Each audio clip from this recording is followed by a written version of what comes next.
Welcome, everybody. We're here in Appropriate Culture, and we're going to be changing things up today as we're going to be focusing on interviewing people who are doing great things. And I actually have a great friend of mine, Jake Tacher. He was kind enough to hop on a call with us and essentially just break down what we see fit is important to focus on today. And dude, it's so good to see you, man. Dude, good to be here, man. The hair's flowing. The locks are alive. Hey, that's what I'm talking about. What's funny is I still remember you when you had your long hair. Oh man, And your long hair is next level, dude. Dude, you were slicked back at first. Mine was like a mane, like a lion's mane. Yeah. Have you seen the other co-owner of the podcast, my friend Brendan? Have you seen his hair? Dude, you guys are like matching. It's crazy. It's nuts, huh? Yeah, he's redhead and he's part black. So he's got like the craziest combination going. Dude, that's like that. What's that movie where they have it's like the black Asian guy in it? What's that movie? They make some sort of joke about it. I can't remember. It's a while ago. Probably wouldn't stand today. It's gonna be like a Tropical Thunder. Is that what you're talking about? No, not that. Something else. But yeah. Are you talking about My People? Oh, that movie is satire. So it's fun. Are you in Costa Rica right now? I'm in Medellin, Colombia. Colombia. So okay. So how's that going? Good, dude. I love it here. Protests, I think, are going on literally right now. I heard them go by right when we started. There's all these protests happening here. Yeah, it's pretty wild. Break it down. What's going on? So the government decided that after 3 weeks of lockdown this month, it being May 2021, so lockdowns all April, they decided they wanted to raise a tax on the lower middle class and the middle class of about 19% on things like water, food. After lockdown is put, I think it was like 4.5 million people below the poverty line. It's like a poor country, right? And the people just, to help with capacity for the hospitals, but there is erroneous spending by the government here in Colombia, and they're trying to penalize the poor. And so poor people are like, nah, we're not standing for this. So there's been massive protests, and it's just wild, man. Wild stuff. Is this the first time that protests have been happening since you've been there? How long have you been there? Yeah, I've been here since January, so 5 months. And they did one small protest. They had a lockdown for Christmas weekend, and they had a lockdown on New Year's weekend. And the weekend after that was a holiday, so they had a lockdown. They just do these weekend holidays.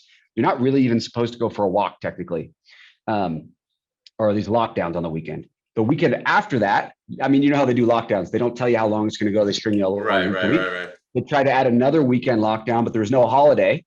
And again, so many of these people survive on their little shop or whatever it is. There's no government, bailouts or unemployment or funding or anything like that. So it's putting a lot of people below the poverty line. It's not like in the US where someone goes on unemployment and they're like, I'm making more than I was before the thing. It's not like that at all. People are impoverished. And so there was a small protest organized then, and the government did let up, and there hadn't been any lockdowns up until recently. And really the hospitals are really at capacity. But the issue is obviously erroneous government spending. Positions have been created since COVID and stuff like that. And so, yeah, it's whack stuff. How do you feel about it? I mean, where do you stand in regards to these lockdowns? So it's interesting. Here is interesting. There's so many ways to look at it. It's a multifaceted thing, right? And the problem in my mind is that wherever you lie on what you believe to be true, both sides of the argument are pulling for control, in my opinion. You might call me a conspiracy theorist, but I definitely believe in the idea of the deep state. And so I think there's a deep state that perpetuates basically the primary goal of a Western government, which is economy focused rather than people and community focused. And so it's all about numbers, and especially in a place like the US, they're trying to keep the powerful powerful. And so lockdowns, like, it seems like, dude, It's hard for me to really know if I feel like they work or not, because I don't trust the reporting very well. There are a lot of variables in every scenario. Like what's the status of the country? Somewhere like here, it's different than somewhere like the US, where even if you do a lockdown, businesses shut down. That's really tough. And some cities, I think, should have been more mindful of that. At the same time, like, no one's probably dying because of a lockdown, and their life is probably not over, even if their business tanks because of a lockdown, versus somewhere like here where it's much more extreme. And so I think it's a nuanced thing for sure. And I think powers at bay, they're just influenced by too many other variables to really feel like, for me to really feel comfortable saying, these statistics we have are definitely good or being portrayed by the media in an honest way, when obviously the media also has its own board. Well, on kind of things. So, I gotta be honest. I agree with you. If you really study the numbers, you find out how inconsistent the information is. You find out how easy it is to disprove half of these facts by like what you said. There's so many variables to the equation, and a lot of the times we're closing these places down due to what we think is going to happen, not even based on facts. And so, I mean, I was just telling you before we started the call that the friend of mine that I'm staying here while I'm visiting in Florida, which for the record, they don't even enforce masks anymore here.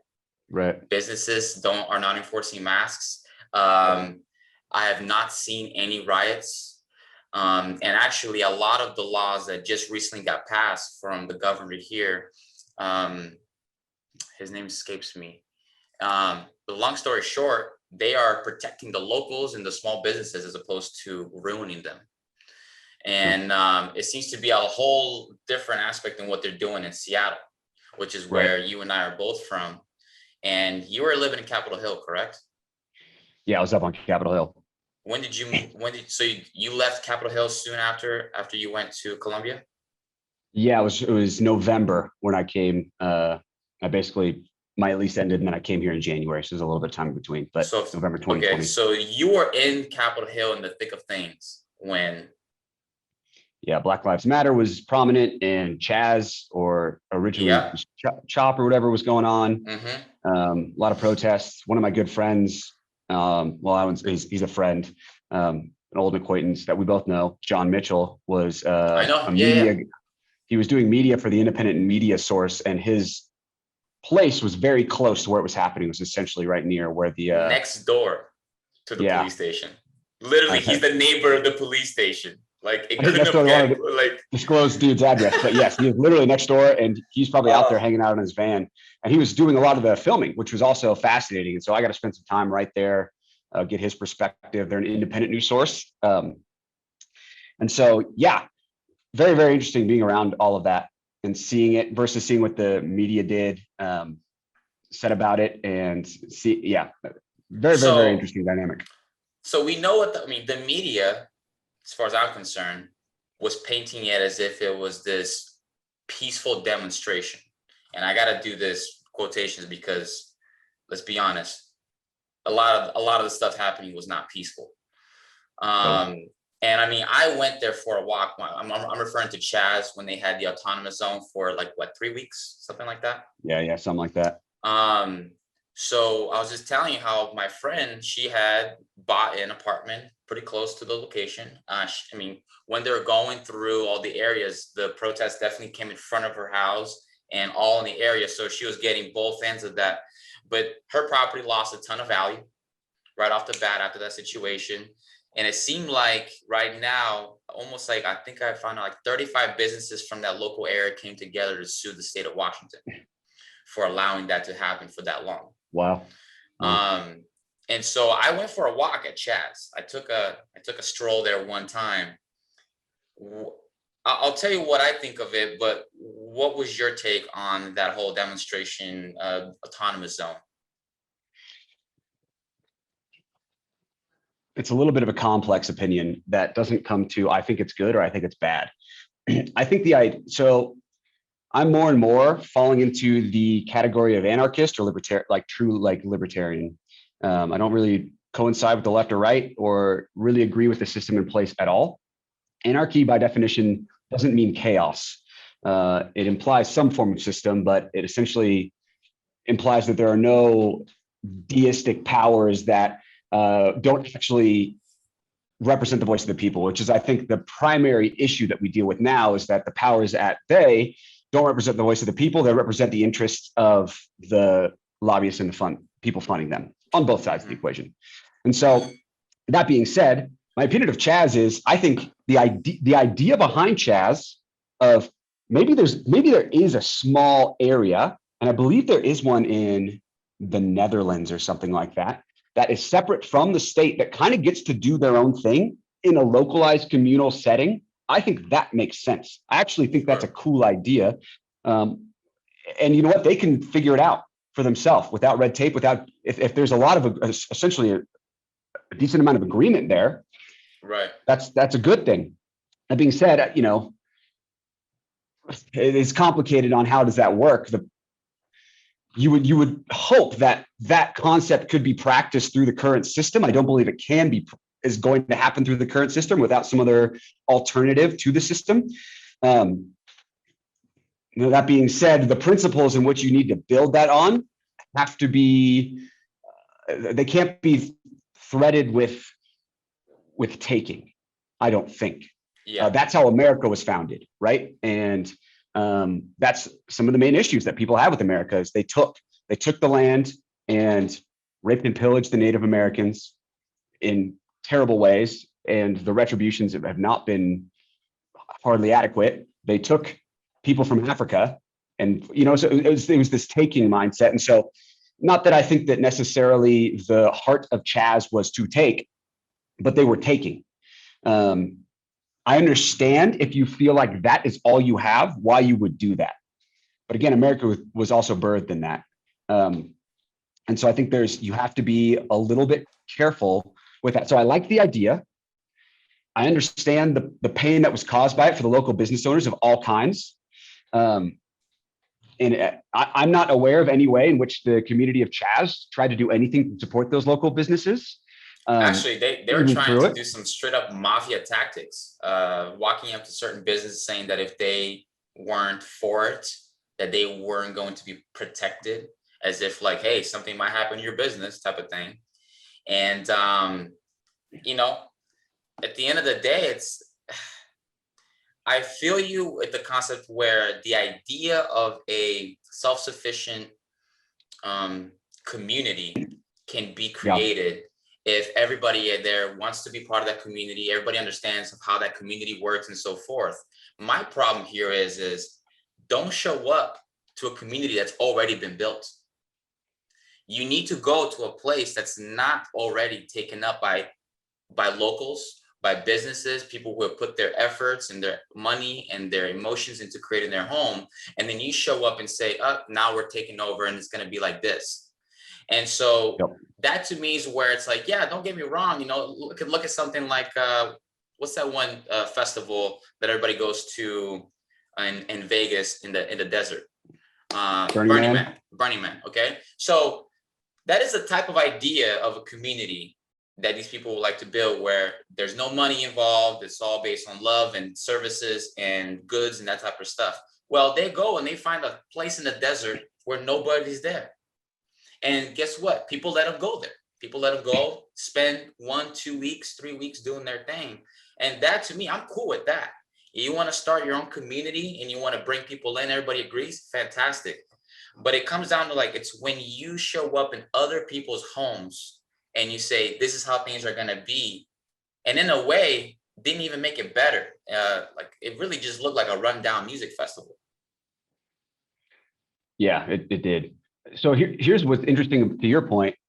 What if those people did live there? What if that's where their homes were? No, you're right. You're right. How would they voice their opinion in a way that makes change? What would you say? So what you're saying, are you referring to they already have been living there and they are also part of Chaz and they want to push forward? Yeah, or let's say the community doesn't even have to be as big as a city. Let's say it is the community of Capitol Hill. Sure. And the people of Capitol Hill say, we're not down with this stuff. And we're trying to make an influence by voting or by voicing our opinion or by creating alternative solutions. Yeah. But the government is suppressing that for whatever reason. What should the people of Capitol Hill do? Sure. What they should have done is, one, you need to get a hold of property that, one, belongs to you, or is going to be lent to you by somebody who already owns it and they are okay with it.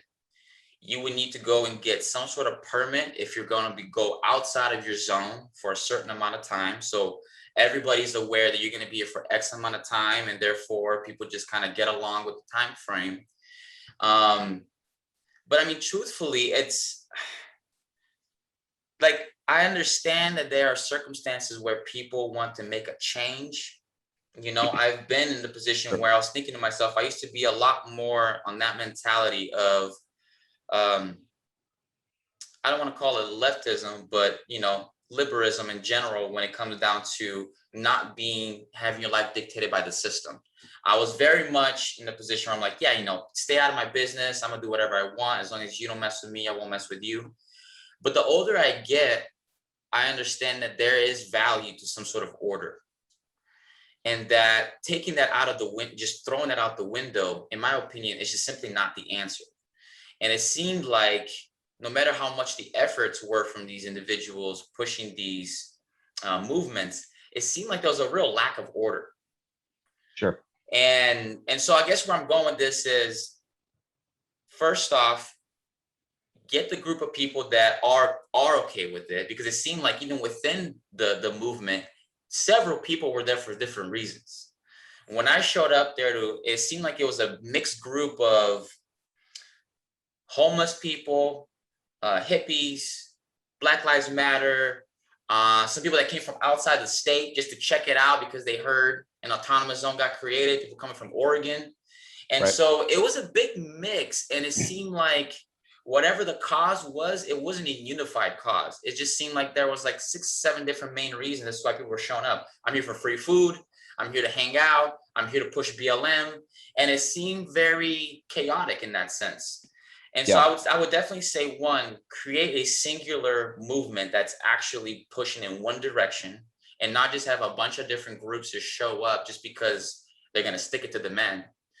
And make sure that your movement is not going to trump regular people just like you, because I know you're fighting the elite, but in the process of you fighting the elite, it seemed like they were screwing up a bunch of the regular people just like them. Yeah. Yeah. And so that's why I think even if I zoom out away from Chaz and the idea of Chaz, because, you know, I don't think that's not some sort of long-term answer in the sense like, let's shut down a ton of blocks. I don't actually think that people want that. I don't think people want Burning Man 24/7, or people would go do that, right? Like they could, like easily, like, yeah, I could go, there are communes here. I did a 5-day ayahuasca ceremony. I could probably just stay there and chill out and do ayahuasca and serve the community and whatever, if I wanted to do that. I think what's cool about it is saying we reject this system actually. And to your point, not without supplementing some other system, but maybe the system is not a duplicitous democracy that feeds 2 wings of the same bird, no matter what we do. And we just we want to shoot the bird. That's what we want to do. We don't want to hop on one of the wings. We literally just want to shoot the bird and plant a tree or something. You know, I don't know what the analogy is doing. And so there could be some sense of order that I think actually still does include the economy within your purview. It has to, because that's important. But where I think our current system prioritizes economic value and distribution of wealth and as the primary goal, which is rewired our values in a way that promotes either wild individualism, which is kind of the right now, like F you guys, let me do what I want to do. But then in extreme circles, doesn't have anything to do with traditional right. It's more like, we don't want you doing this stuff where you are either. And there's extreme, the phobics and everything, versus extreme leftism, which says right now, like, this all has to be communal. And those two things I think need to exist in some sort of centrist place that questions the authority at bay. But to your point, you're right. Like the issue with Chaz is if you just take over an area and then the next predominant culture fights back and takes over that area, that's actually mostly what I saw when I was on Capitol Hill. I saw action, reaction, action, reaction. Yeah. And that makes sense that that's happening because nobody likes what's going on. Neither side is happy. The police, I experienced one time I was just walking across the street and they started cursing me out, called me a pussy and shit. Yeah, the police, they were just riding their bikes. And funny enough, really? I was in like a black polo and like light blue jeans. I looked like a cop. People on Capitol Hill. You probably look like Antifa. I feel like I actually looked like a lot like a cop. I don't know. But I was just like walking down the street and they started cussing me out. It was like, really? Yeah, it was crazy. I also saw, not thought out action from the other side also. And so I think the problem is, of course, both sides are doing that. When's the last time a real conversation has done anything, a real discussion, right, a real collaboration of the people where we can say, yeah, you think this, or yeah, you think this, and maybe there are some differences, but we can actually kind of come together because even though you're on the right, even though you're on the right and I'm on the left, we fucking hate this bird. We want to shoot it down together. Like that doesn't happen. And so, why do you think that is? I'm not surprised. I think it's baked into the system. Some people say the system isn't working. I think the system is working as designed to support the powers at bay, the big companies, the big powerful people, the deep state that has maintained power for a long time. But I mean, somewhat maybe ill-willed, somewhat maybe not. And there's enough money perpetuated in the media. A good example is why are psychedelics, why is psilocybin illegal? Right. When there are research studies shown that if you did, mushrooms or microdosed acid or something like that, it could treat anxiety, depression for a year. 1 or 2 doses could. Sure. Tons of studies on that versus, okay, but we're going to actually push these pills. You got to take 1 a day for the rest of your life. Of course, it's right. It's profit. It's like not a hard question to answer. And I think that type of suppression of truth and what's best for people exists in a lot of places where profit supersedes to the elite. So our system is obviously a capitalist system. In Colombia, is it more of a communist vibe or what's going on there? Definitely not. And Venezuela is like next door. So right. No one fucks with the word communism over here. Okay. I would say it's pretty similar. There's just a different type of corruption, right? Like no one here is afraid necessarily of getting beat up by the police, except for with these protests there. I've seen some pretty horrific things. But the cops are definitely corrupt. Like cops will come up to you for no reason and make you pay them off for kind of nothing, right? Like that's the kind of corruption that the police have here. And so, it just depends, man. Like, but yeah, it's still capitalist. It's just an impoverished capitalist. It's not like first world. You wouldn't know that if you're in Medellin necessarily or Bogota. It feels very first world. There's a lot of tech and that kind of thing, but right. Their peso is not strong against the dollar. And so that's the interesting thing about this protest. You see the left, the right, and the indigenous all coming together to protest this government. Fascinating. But the people have less power here than they do in the US, or at least visibly so. Maybe we think we have more power than we do in the US, but we're deceived.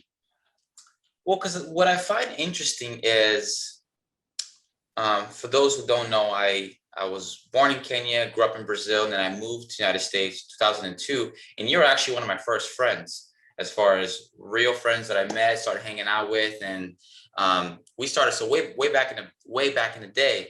What I find interesting here is, especially coming from the same type of people who have been doing these protests and being part of these movements in the last year or plus, it seems like it's almost cool to hate on the United States right now. Sure. And I wonder, at what point did we get to this point? Because oftentimes I've heard a lot of people here in the United States, often coming from the left, putting up arguments that we'd be better off being a communist country with communist ideas and more communist rules. And often they don't even say communism. They just state how they would like things to be, and they just so happen to describe a communist system. Sure. I guess I can say that I know capitalism is not perfect by any means, but so far, I don't think we've been able to come up with a system that is more efficient and actually provides the higher quality lifestyle for the most amount of people other than capitalism. Sure. I don't think full-blown communism, obviously, unless you want to live on a very small commune where everyone is consenting to it. But here's my issue with government in general, is you are born into a non-consensual relationship with how things are run. Right. Which is fascinating. And truly, you don't have a choice on whether you consent or not. That is fascinating to so many aspects of it, right? So I think that dynamic creates a really interesting point to where if you really feel like I don't consent to this, you grasp for something else, right? A lot of Americans don't really understand the history of government in other countries. As someone who's traveled quite a bit and had a lot of political conversations with people from other countries, the other countries kind of shit on America, but everyone, government is kind of a fucked up thing. Like, it's kind of a fucked up thing. It's people who we elect, who are supposed to represent our voice, that end up being influenced by everything besides our voice. Like, that's kind of like the last thing that influences them. They'll say it does until they get in there. Joe Biden, after Trump, is an interesting example, and every politician does this. Trump did it too. Yeah. Joe Biden saying he'd end the forever wars, and he would, not cool with what Saudi Arabia is doing, and then essentially chilling on that, every politician's done it. Like, I'm not shitting on Joe Biden any more than I'm shitting on the Republicans or I'm shitting on whoever, man. Yeah. Like, it's the system, the way that it's built. And so, each country has like issues with its government. At least most of the ones I've seen. Greece has had a really interesting run with Yanis Varoufakis. I think I'm saying his name wrong. They have been in a roller coaster. That's interesting. Brazil is fascinating. Just people who've had kind of countercultural things go on. But here's what I'll say about capitalism. I think capitalism is a part of whatever system you have, whether you call it government or if it's an alternative system. I think obviously the economic state has to exist. And I think that has to come secondarily to the idea of liberty, though. And in our government currently, economy and the economic state of the country, and especially the powerful, seems to supersede liberty, right? And so, for example, I bring up the psychedelic, we can just stay on that example. We do not have the choice. We don't have the choice to choose what medicine we think is best for us, or to consult other types of medicine people. We're actually suppressed because of capitalism. We are being suppressed of our freedoms and our liberties to choose, right? Fascinating concept. So yes, I think capitalism to some extent needs to exist. There's libertarian capitalist kind of ideas that I think make sense. I'm more floating around the anarchists. I know that's going to trigger a lot of people. Go read Accidental Anarchy. And a book I'll recommend is Accidental Anarchists by a guy named Karn Ross. Okay, I'll check it out. Or Ross Karn, I forget. He was a British diplomat during the Iraq War, saw the Western powers that be choose war first. Like, there were other options. He was there. He was like lead foreign counsel, I believe, for the UK and advised the US, I believe. And he saw war be the first option, where, by definition, in the rules of war, it should be the last choice, right? Like, it should be the last option that you have. But in some sort of kind of nationalistic, and I would consider myself a patriot. I love my country, but definitely not a nationalist. Like, because I'm born here doesn't mean I think that this country matters more than this country. It just happens to be where I'm from. And so pushing that agenda as the primary agenda, because obviously war is good for business and good for the economy. Things like that, where governments are allowed to make moral decisions that we back, that an individual would be thrown in prison for. And so that kind of duplicitous, just sense of morality, I think it just is complete double standard. It's hypocritical, and we let it happen. We actually support it at times. And so Sure. I think the name of security, right? In the name of safety and security. Yeah, and I don't think I think a lot of the times with these wars, we're definitely not getting the truth on what's going on. That's for sure. CIA, shady AF. I don't think war is an option ever, even as a last resort. In my opinion, that doesn't even make it to any of my top choices. That is just simply out the window. Violence to me is absolutely not okay. I don't care where you're coming from. I don't care what your argument is, which is a lot of the reason why I wasn't down with the majority of these protests in the last 2 years, was because a lot of it was accompanied by violence. And I physically saw it going down. And so in many ways, I was like, listen, even if you're fighting police brutality, you don't fight police brutality with more brutality. Sure. You don't fight racism with more racism. Yeah. And so that was the point where, in a way, it's almost like that easy idea that you and I were probably taught as kids, which is treat others how you would like to be treated. Right. An eye for an eye makes the world blind. And these are simple concepts, which I think, surprisingly, a lot of people just have not really put it to a test and put it to work, because they're trying to fight the thing by doing the same thing. Sure. Yeah. So I think that's complicated because people are more, and I have compassion over this. I have a lot of compassion over this. I think people are more influenced and controlled by the media than they think they are, which I do have compassion 100%. It's not easy, especially 100%. Depending on the economic circumstance you're in, where you were raised, what's going on. It's fascinating to see. They don't understand that the information they're consuming is just a very small portion of it. And I'm talking left and right here. I'm not. Yeah. If anyone feels like if anyone's listening to this and thinking I'm singling out one side or you lean this way or that way, I'm not. Talking about war being primarily pushed by the Bush administration, and then you turn to the next administration. Obama didn't jump to necessarily stop it, and then of course there's everything with the Snowden whistleblowing that talked about the massive surveillance that essentially Obama okayed. So, he started 8 wars in his presidency. Right. That's one for every year that he was in office. Not a fan on either side there. And nobody talks about that. I think I have compassion over that. And so I understand why if someone feels like there's a foot on their neck, they're going to try and take a fork and stab the foot. I understand that. Sure. I think that we as the people have more power than that. We just don't know where to put it, to your point, concerted effort, but it's hard to have a concerted effort if you don't really know where to start. In my opinion, so I feel like I have compassion over that. So I wouldn't necessarily condemn anyone who did it, although I would maybe consider, here's the alternate, in my opinion. And the alternate is, if you don't like the system, let's band together and create a new system. Right. And just check out Greece. It's really fascinating. And they kind of piggybacked on the Occupy movement, which is also fascinating. It's the people taking power, and in some sort of sense, it didn't really last or whatever. But I think that is the true alternative, is saying, okay, this exists. Let's create this and start empowering this. And I really don't think it's the left or the right. I don't even necessarily know that I think it's someone like a libertarian, maybe that I even mostly aligned with, getting into the system. Maybe that's a start. Maybe they could go work from the inside, but I think it is entirely another system. And that's I think that the Democrats and the Republicans are so afraid of this, so much so that it seemingly seems like, and I don't care if you're a Bernie supporter or a Bernie hater, that's not the point of this comment.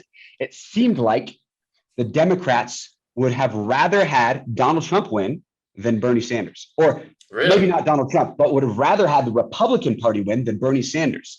With the level of suppression that happened to Bernie within the Democratic Party, and the numbers, but not over Trump, though. I think just over the Republican Party, right? Because they didn't know post the primaries, right? But it seemed like, maybe not Democrats, but the Democratic Party. It's fascinating to see the way that they conducted the prelims.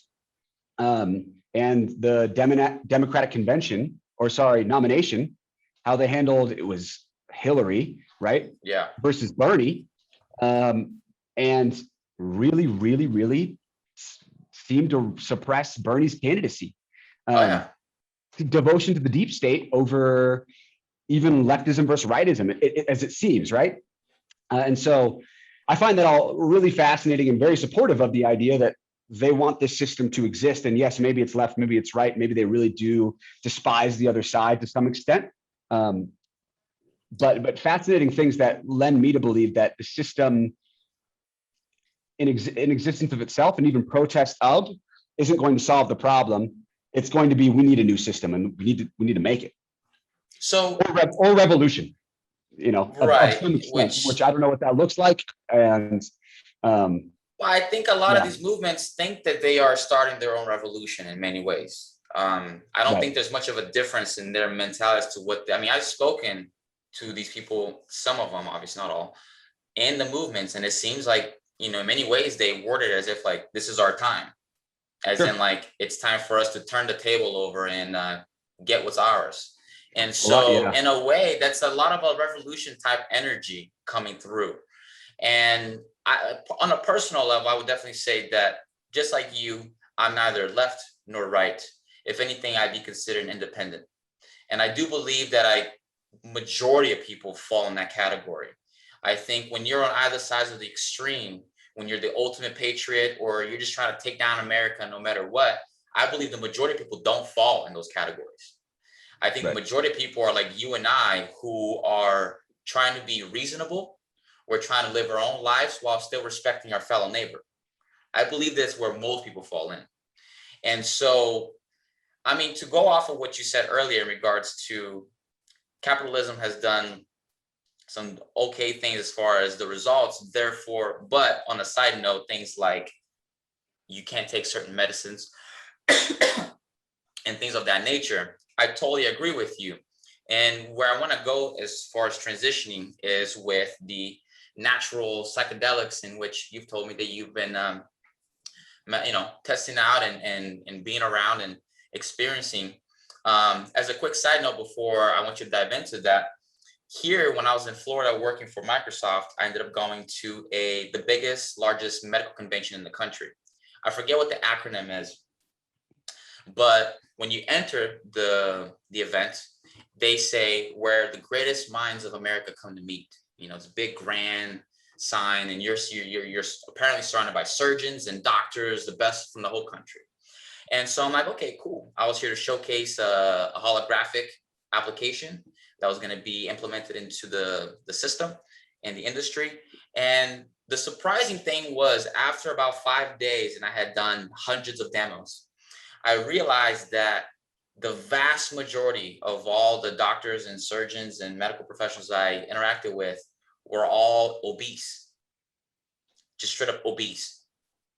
Yeah. And it struck me, and I'm like, here we are taking our health cues from people who abundantly are not even really applying to themselves. Kind of going back to your point in regards to, well, you can't take these natural drugs, but we're going to shove all these pills down your system. On a personal level, after you've experienced ayahuasca, where do you find yourself in this topic in regards to natural remedies? And yeah, I wouldn't claim to be an expert on all of it. And I don't think ayahuasca is necessarily something that's going to necessarily help someone who is obese not be obese anymore. Health is the goal. I believe health is the goal, and that's measured in a lot of different ways. But I think the more free you can be with your spirit, the more free you can be with your body, meaning it can move, you can function, you feel good, you have energy, parallels to your body, your mind, your soul, your spirit. I think that's how I would define health. It enables you to live the life that you are called to live, which is, or want to live, whatever that might be. So for some people, they might want to be literally shredded out of their mind. And for other people, they might want to be super present in the given moment. And hopefully everyone has some sort of balance of that. The plant medicine has been used by the indigenous for a long time, a long time. It's in practice with, their families, the kids they raise. Fascinating enough, just in recent history, with ayahuasca, indigenous people, I think it was started somewhere in the Peru. There was like a place where a couple of these countries came to intersect kind of before those borders existed. And then it kind of moved through the Amazon as people passed through. And the elders of these indigenous tribes debated what some thought we see through the ayahuasca, that it's important for us to take this to the world. It needs it now more than ever. And others debated that no, it'd be misused, and both are true.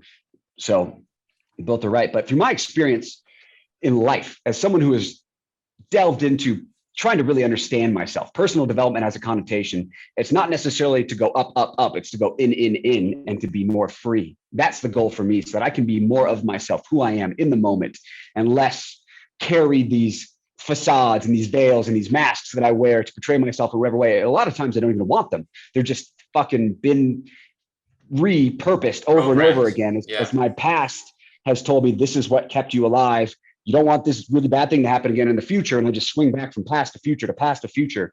And I'm like, how do I get right here, right now? Therapy, great. Loved it. Tons of books, tons of reading, meditation practice, all of this stuff. I don't think there's a shortcut, but they say ayahuasca is the closest thing. And so for me, it did wonders. I did 4 ceremonies in 2 days, essentially. Wow. And before that, we did some cleansing practices, and there was a diet. And what it did for me, I walked in with really no expectation of what was going to happen. I had very little experience with psychedelics, which I think technically ayahuasca doesn't fall even under the psychedelic category. There's a really micro category that it falls under. Okay. I can't remember the name of it, but I've done mushrooms once, not necessarily in a spiritual setting, just kind of in a fun setting, but that was it. Never done acid or LSD or anything. And so I walked in with no expectations. Some people are like, oh my gosh, I think I'm going to see this really hard thing. I'm going to go through this tough thing. I was just like, this is going to be what it's going to be. And it was what it was. And it was instrumental. I was talking to a friend about it the other day who I was trying to encourage because it seemed like it could be amazing for her. And she was like, I've got all this stuff I'm going through right now. I don't know if now's the right time. And I said to her, if I didn't do these 4 ceremonies, all of this that came out of this 3 days, I would probably be like you right now, going through all of it. Right. And so what the ayahuasca has done is afforded me the opportunity, instead of doing this for this, it's like the Millennium Falcon, dude. Like in Star Wars, like you're going the speed and then you hit light speed for a little bit and you come out of light speed and you go back at your pace. Like you get to hit light speed for a little bit and then now you get to go back to your pace here. And it's amazing, like what it reveals to you. And so ayahuasca is interesting. They call it the grandmother, the abuela, the great abuela, who's going to show you what you need to see. And so I think, it's something that probably everybody could benefit from 100%. And if you're afraid of it, there's a reason you're afraid of it. And that's maybe something for you to discover on your own, in your own self-reflection time, but you shouldn't not do it because you're afraid of it. It's medicine. You take the dose, whether you're afraid of it or not, because you know it's going to help you heal. It doesn't mean it's going to be pleasant. Doesn't mean you're going to like the taste or whatever metaphor you want. But it means it's going to help you heal if you listen and if you let it, if your body is not resistant to it. And so in this case, if your spirit is not resistant to it and you can let go. So it's amazing. I do think it's important for you to go with not too many expectations, like you said, and going into with a frame of mind that you're ready to learn. Yeah. If you're not ready for those simple aspects, I do think that, I've seen people take different, I know we said this doesn't necessarily fall in a psychedelic category, but if you're trying to control, if you're trying to navigate it your own way, it almost always goes bad. Yeah. And I would say that's why it's important to have a shaman there. Like we had a shaman with us, and these people, they know the plant medicine well, and the shaman takes the ayahuasca with you. Right. To your point, like the doctors don't seem to be practicing the preventative measures that they're prescribing, and maybe they're not prescribing preventative measures. Maybe they're just prescribing drugs. But the shaman is practicing with you. They're going there with you. They're working through it with you, and they still are present enough to where they'll make sure everything's okay. Right. But that's really important too. A lot of the times people have like really catastrophic trips. Who is administering the medicine? Did they tamper with the ingredients and add to it? This happens where they add to It's just two plants, but they add to it to try and increase the hallucinogen effect, which is not the primary purpose of ayahuasca. Like, don't go take ayahuasca to have a fun party time. Like, it's not the point. It's medicine. It's going to work on you. Yeah. But these people have like commercialized it to try and make more profit off of it versus a shaman who's come from the Amazon, made the drink himself, takes it with you so you can trust it. It's important. I mean, to add to your point, even the actual drugs that do fall in the psychedelic category, acid, mushrooms, and so on, I don't think people should go off and just take it in party environments. I actually think even those drugs should be used for growth purposes. And so you were saying that you had not necessarily had previous experience with the ones I just named? Just mushrooms one time. Yeah. And so, I mean, on a personal level, I could say when I was first introduced to it, it was a party environment, and I was able to, try it, have a great time. But I could definitely sense that you're around too many energies that you're not counting on. Right. That it's kind of all over the place. And then I switched my mentality to microdosing. Sure. And I would only do microdosing when I'm working on myself, working on art, working on a certain skill, mostly related to an artistic approach. And that did wonders. I mean, I leveled up as an artist like 10 times fold. Now, for everybody out there, please don't take my advice on this. Just do your own research. This isn't a medical advice for people to go out there and follow what we're doing. Do your own research when it comes to the ayahuasca stuff, when it comes down to mushrooms and LSD and all that good stuff. And so would you say that you would go back and do it again, or you feel like you got what you needed? And there was a point in it where part of what happens when you take ayahuasca is it feels like the veil is pulled kind of from your face and you see the interconnectivity of the world. A good way to describe it is you're just super connected to the energy of the earth and the people around you. And so if anyone listening to this hasn't taken it, but you've walked into a room and you've seen someone and you felt their energy, no matter, before you ever talked to them, before you knew what was going on, you felt their energy. It's like that. You are much more, open. Like all the shit that usually blocks your ability to feel that acutely aware in your mind. Yeah, you're almost not even acutely aware. It's like you're connected to it. It's more available. You are all-rating it, and it's exactly. And so, that's an interesting thing. Wait, what was your original question? My question was, do you think you're going to go back and do it more? Because of that, in that moment where the veil's pulled back, there's a part of you that questions the reality that is me looking at a screen for 8 hours a day and valuing the things I value. And at my core, I know that's not what matters to me. And at every single person's deathbed, that's not what they look back. And it's not, it's not the money, it's not the power, it's not the fame. Obviously, it's not that. Like, go look at research studies on reports of what people say they wish they did more of when they die. And at our core, we know this. There's just so much stuff layered on top of us, perpetuated by society, culture, our own mindsets. It's not necessarily anybody's fault, but when you unplug from that, it helps you reconnect with who you are, who you feel like you're meant to be, what your role is on the earth. And so I feel like I have to check myself because I spend, to this point in my life, 99.9% of my time is spent in this reality that really humans have created for themselves, right? Reality is nothing more than your own perception. That's all it can be by definition, any individual's perception. And so, you might feel like you're in the matrix when you're on the ayahuasca, but dude, if you have at least two matrices, you can test them against each other, right? And that's important. Right now, I have no test against this matrix other than when I meditate for 20 minutes twice a day, which is hardly enough to yank myself out, except for it kind of does for a little bit, right? And so I will absolutely do it again. I had an amazing experience. The place I went to was perfect. And so I hope to come back with a family member or two to the exact same spot, hopefully sometime. Okay. And so you said this is in Colombia, right? This is where you're at right now? Yeah, it was, these guys have a center about an hour north of Medellin. Got it. And so was it like a small group? Is that a lot of other random people that get joined into the equation? Yeah, there's about 15 people. There was an 18-year-old just out of high school all the way up to, the person who hosted it, his mother partook. It was her 5th ceremony. She's 60 something. They're actually Canadian, and he's been here for 10 years. He's got a wife and a kid. There's about 15 of us.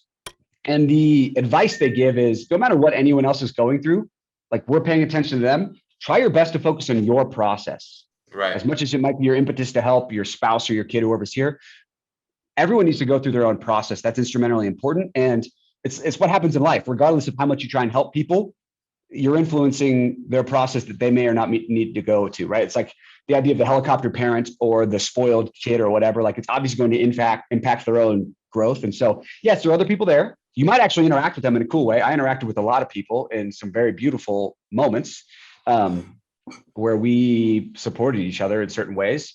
But yeah, there's about 15-ish people.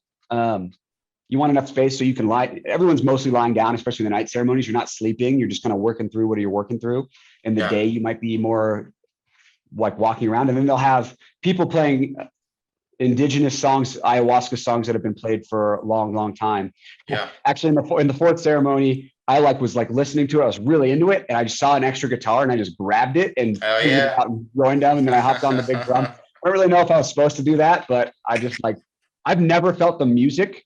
As someone who improvises and feels like, yeah, I'm in the music, I've never felt it more alive. Like it was really, the songs were alive. It was amazing. You're a musician. That was your musician side kicking in, and you can hardly contain yourself at that point. I had to do it. So as a side question, I know you brought it up where this sort of feels like it's pulling the veil from in front of you and allowing you to see essentially really what life is about, what matters, and what is your purpose here. What is your purpose in this life?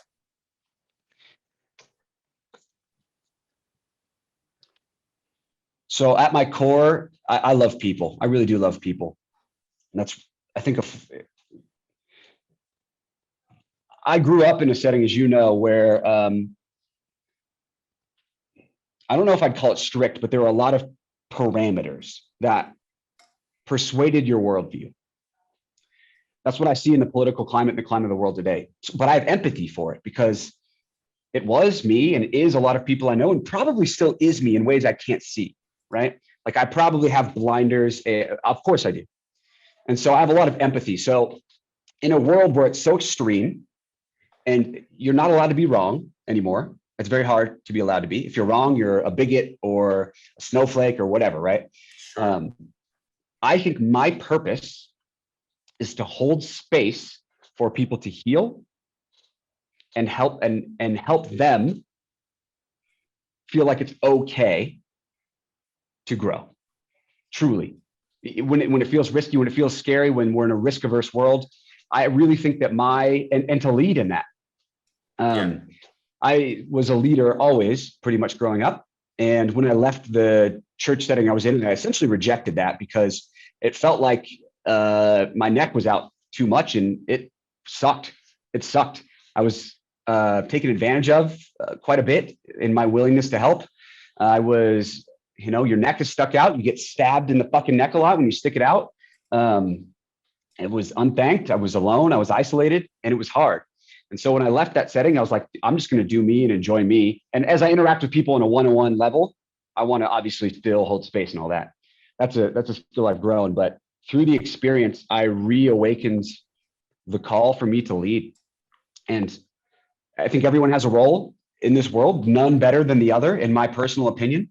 So I don't say this with any level of like elitism or anything like that, but pride. I feel like my life has prepared me to be a leader that hopefully to carry a level of alpha energy that hopefully is safe and that people can trust and that is not hungry with power. Although I must check myself, even just today, I found myself like, man, am I going to make enough money to blah, blah, blah? I'm like, dude, whoa. Don't let that grab you, even though everyone's around you is grabbing for it. And so I really think that is my role, is to lead in the ability to create a safe, masculine energy that avoid toxicity, although I'm sure I'll slip into that creates a safe space for people to heal, like a Simba energy. Like we need to get rid of this shit Simba had to go through what he had to go through to be Simba. We need to get rid of this shit so people can be who they are and can figure it out and not be condemned. And there's not tyranny in the land. I don't know to what extent, but that's what I feel called to, is to be a person and a man that holds space for people of all kinds to heal and be honest in who they am and grow in the way that they truly need to, that's going to truly help them. I feel like that strongly is my calling. And at least at this point, it's time for me to fucking step into it, where I've been avoiding it at a subconscious level. And so, what are you doing right now that you think it's leading you in that direction, or have you yet to get to that point? So I'm someone that believes heavily in the means rather than the ends, which is maybe why I'm drawn to anarchy, because there's no utopian society you're supposedly constructing. It's about more like, these are the means and the principles that we want to prioritize. And then the society that comes from that is the society that we want to have, because we're focusing on the means. So I believe that in the same sense of this, like, I'm not gaming to be the CEO of a company or to be this political figure or to be some big cultural icon or anything like that. That's not really my aim. My aim is in my interactions and in my groups and in my communities to carry that energy wherever I am. And to, when I see the need that I know, not just that I can meet, because anyone can meet so many needs. That's one of the tough things about life, is what do I pick when I have all these options? But when I see a need that I know, this is where you are meant to be, to step into it. And that's hard because we like forcing ourselves into roles we think are better. So like, some people force themselves into leadership because they think it's better than something else. It's not, trust me. And it's not fun. Like I liked doing whatever I wanted to do for the last 4 years and just living autonomously. Like, I really would prefer that life. And I actually think there's, in a lot of cases, more merit to that can be helpful in a lot of ways. But that's what it is now. So I'm practicing that in every interaction and in every situation where it seems appropriate to hold that space, group or one-on-one environments. I'm not really a part of a culture that is mine. I'm visiting a culture here. And so I do have a community where I've been able to hold that space a bit for some people, but coming home will be a great opportunity, I think, to, I didn't protest here. This is not my fight. This is not my voice. I support the people, their government's really, really, really screwing them over here. But I'm coming home to the people of my home that I care about, that I love, that I know. Not that I love them more than other people, but you take care of your own, not at the expense of others, right? Like, not because your own are better than others or more valuable than others, but because they're yours. It's important to clean your room first before you clean the house. Yeah, that's an interesting concept. I don't think you should clean the house without. I don't really clean anything. Well, actually, I'm opposite. I'm like hyper clean and organized, like OCD, maybe a little. Like, actually, think probably would get diagnosed. You know what I mean, though, right? Like, yeah. I think it's a little bit. It's that, but not exactly, because sometimes,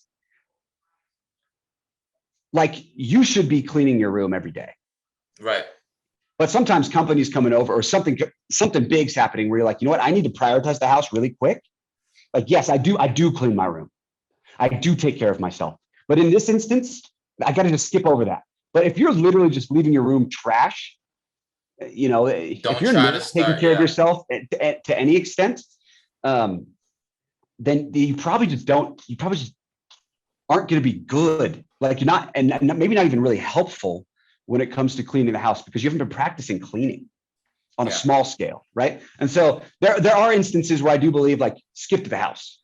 But if you're not practiced at cleaning the room, then you're almost probably going to be more destructive and more swayed, right? Like, you're just going to be in the way or making things worse. You don't know where things go, right? Like, and so, I think there's a little bit more nuanced. I know it's the whole Jordan Peterson thing. Yeah. I think it's a little bit more nuanced. I like the principle. I don't make my bed. That's the one thing I don't do, because it's so inefficient. But I wake up and I have I cold shower, I meditate, I work out, I read my affirmations out loud to myself, and I write down 5 things in my gratitude journal, then read 10 pages, all with my phone in airplane mode. So like, I'm trying, like, that's important. But if something came up where I'm like, dude, this takes priority today, I wouldn't be like, well, let me make sure I clean my room, when I'm like, no, I need to go take care of this. This is urgent.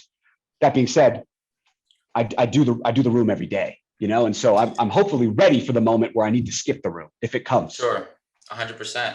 And so you just laid out your start of your day, and it's actually quite similar to mine. And I have a theory behind this where I've heard several of my friends who we have, very similar lifestyles, similar approaches to how we want our life to be. And then when I found out essentially their morning routine, sometimes their daily routine, they're very similar. And it often resides with meditation, working out, having some sort of specific goal that you're working towards, and just getting right to it. Cold showers is a big one too. And I've kind of find out the majority of these people have fallen into the category of, I guess, for the lack of a better word, entrepreneurs. People who have very much enjoyed to go and create their own lifestyle, not have necessarily a cap on how much they can succeed. Right. I know you're up to having your own business that you started. I don't know if it's over a year now, maybe. Fill us in on what you've been up to work-wise. Yeah. So about 8-ish months ago, I started a PR agency, kind of changed my mind and changed it back. And so I help people get featured in the media. But in the last couple of months, I've pushed more. I'm doing a lot of sales consulting, sales management, sales coaching. So I've got 3 clients. One, I'm helping consult their go-to-market strategy. They're a big software and payments company. And so I'm doing kind of a big consulting project there for them. I've got one where I'm managing their SDR team and basically helping improve. They basically just haven't had any structure there. Like they have an account executive that has been being the only account executive, and their manager is doing way too much. I admire how much he's done. But so I'm going there. It's like fractional management. Like they're one of my clients. I go, I coach their reps. I help the scripts. I'm trying to improve things by X%. And then the third one I'm doing specific coaching for entrepreneurs who, need help with their offer and their sales. And that actually ends up being mostly mindset and basic principles of that. But yeah, so I've got both those things going on. I really like the sales thing more, keeping the PR thing going, and it mostly automates itself. And so pushing the sales thing more because I love teams, and I consider myself more of an intrapreneur than an entrepreneur. And so I get to go be a part of a team in a company that exists within my business, which is helping them and bringing what I have to the table. So yeah, the morning routine is common amongst that group of people, but I think the importance and significance behind it is I want to go into this day and determine how my mind is. It's the read. My spirit is. That's the meditate. My body feels. That's the exercise or the walk or the, whatever it is. And cold showers are going to do a lot to help your whole nervous system be ready for that. And so, and Wim Hof is a good resource. I was gonna say, do you I'm actually doing some Wim Hof methods? I'm doing a Wim Hof event, an official Wim Hof event on Thursday. You're gonna meet him? Dude, no. It's like delegated. I hope we do. You know that dance they do where they're like this? Dude, his dancing is next level. I really hope we do that. Absolutely, I really hope we do that at the event, man. We're gonna ice bath and stuff, but I really hope we do that before we breathe or whatever. Actually, I'm gonna try to get him on the podcast. Yeah, that'd be awesome, man. Yeah, and so we have a long list of many guests that we want to get on, and you're actually our first guest. So, hopefully, I think we'll be able to circle back to you, 6 months to a year from now, and catch up and do it again.